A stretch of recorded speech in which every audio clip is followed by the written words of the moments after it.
नमस्कार।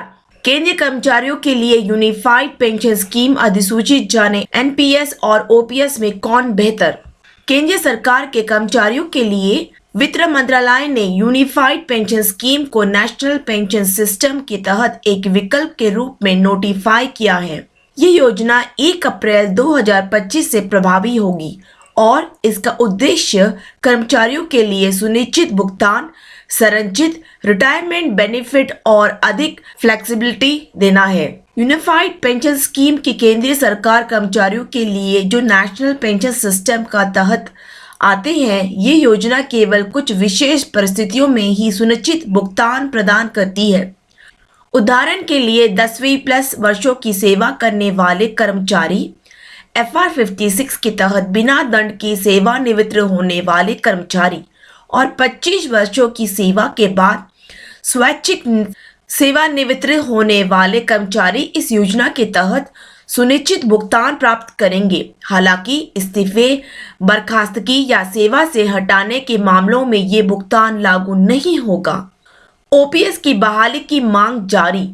पिछले साल केंद्र सरकार ने केंद्रीय सरकार कर्मचारियों के लिए यूनिफाइड पेंशन स्कीम की घोषणा की थी, जिसमें पुरानी पेंशन स्कीम ओपीएस और नेशनल पेंशन सिस्टम के कुछ मुख्य फीचर्स को मिलाया गया था। हालांकि यूपीएस की घोषणा के बावजूद कर्मचारी संघों का ओपीएस की पूरी बहाली की मांग जारी है।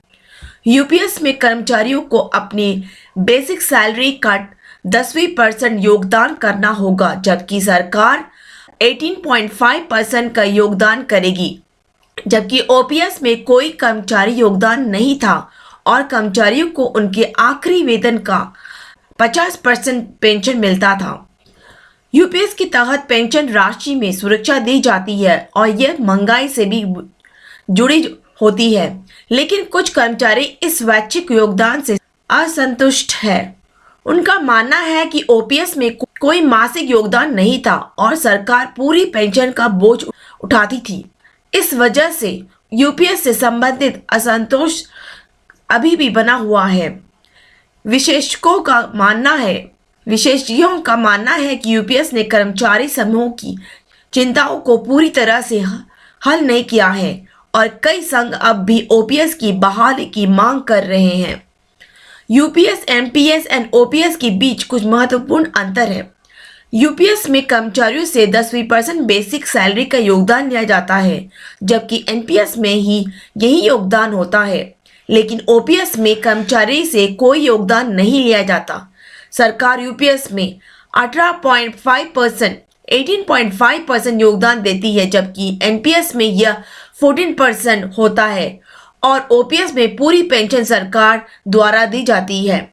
यूपीएस और ओपीएस में पेंशन की राशि आखिरी सैलरी से जुड़ी होती है, जबकि एनपीएस में मार्केट लिंक्ड रिटर्न्स के आधार पर पेंशन का निर्धारण होता है। यूपीएस और ओपीएस के बीच एक और अंतर यह है कि यूपीएस महंगाई से सुरक्षा प्रदान करता है क्योंकि यह AICPI-IW से जुड़ा है, जबकि ओपीएस में भी डीए बढ़ोतरी के माध्यम से महंगाई की रक्षा की जाती है। एनपीएस में किसी प्रकार का महंगाई समायोजन नहीं होता है। यूपीएस के तहत परिवार को कर्मचारी के पेंशन का 60% मिलता है। यूपीएस के तहत परिवार के कर्मचारी की पेंशन का 60% मिलता है, जबकि ओपीएस में पूरी पेंशन परिवार को मिलती है। यूपीएस में न्यूनतम पेंशन 10,000 माह है, जबकि एनपीएस में ये निवेश पर निर्भर करता है। ओपीएस में कोई निश्चित न्यूनतम पेंशन नहीं है। यूपीएस, एनपीएस और ओपीएस के बीच जोखिम, लचीलापन और पोर्टेबिलिटी में भी फर्क है। यूपीएस में कोई मार्केट जोखिम नहीं होता और सुनिश्चित रिटर्न्स मिलते हैं, जबकि एनपीएस मार्केट के उतार चढ़ाव से प्रभावित होता है। ओपीएस सरकार द्वारा पूरी तरह से समर्थित होता है और इसमें कोई लचीलापन नहीं होता।